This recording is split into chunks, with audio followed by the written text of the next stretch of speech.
Isikat bilang minyak.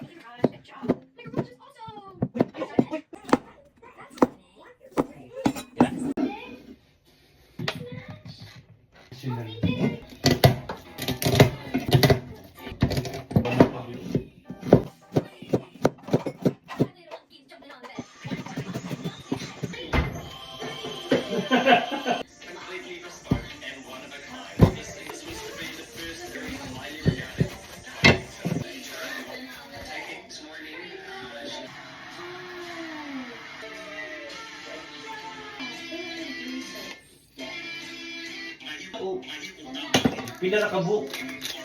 Mga kuwan. Personality ko yun. Mga Feeling gano'n. Sige, istorya ba? Ang gusto. Maganda na pa.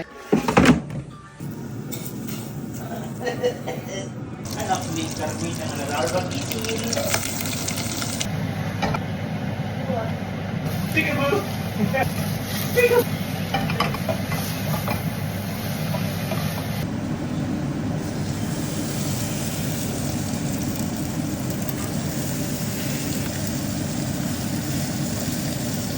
Aware to si Kwan Bing. Buka ito mo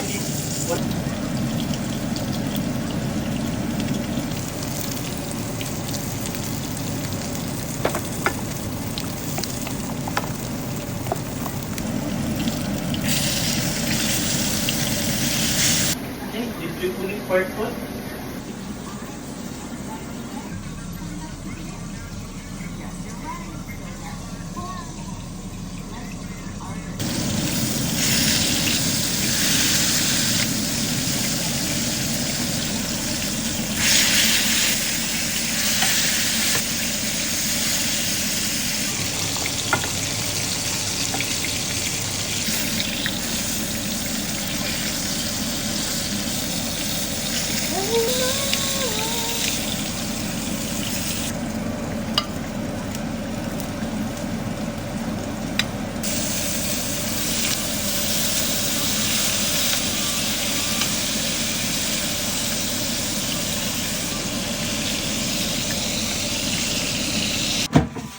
Possible na didri ko ni. Thank you. Kana ko mas daghan taba. Getting my teeth checked because it says he's retired clinic, and I heard. He has a boy. Wa.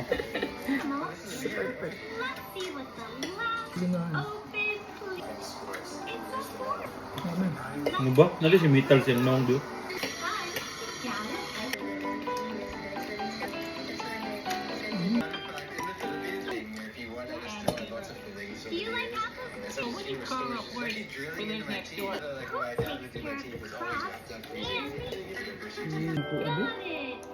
Pampakwan din ang kap. Pampabalanti. Dahil.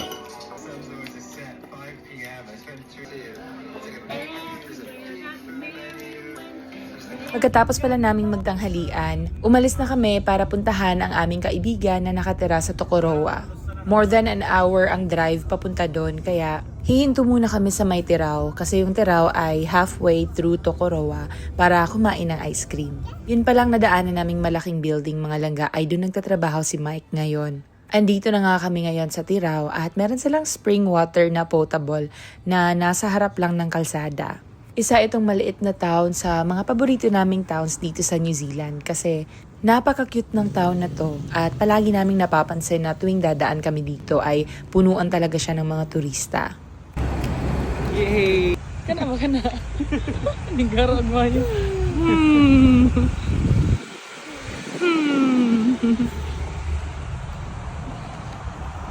There's a dog, my love. Yeah. It's a? It's a? It's a? Oh God!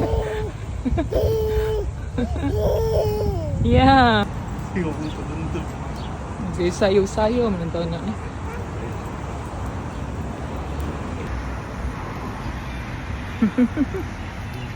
Cheers.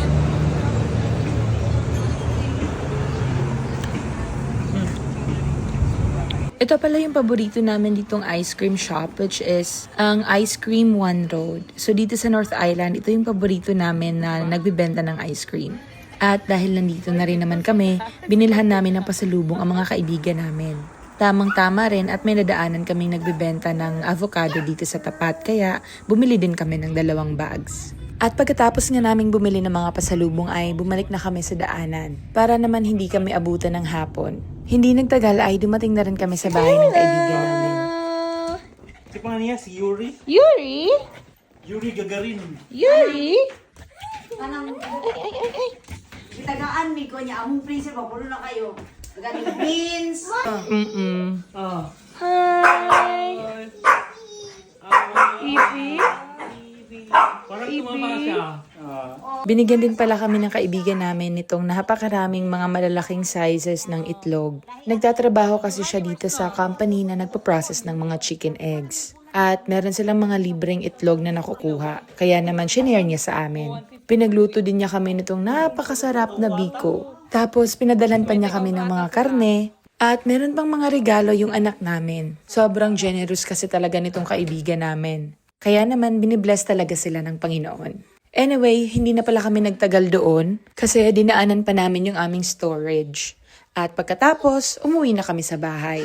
At doon na nga nagtatapos yung aming araw for today. Thank you so much for watching. God bless. Bye!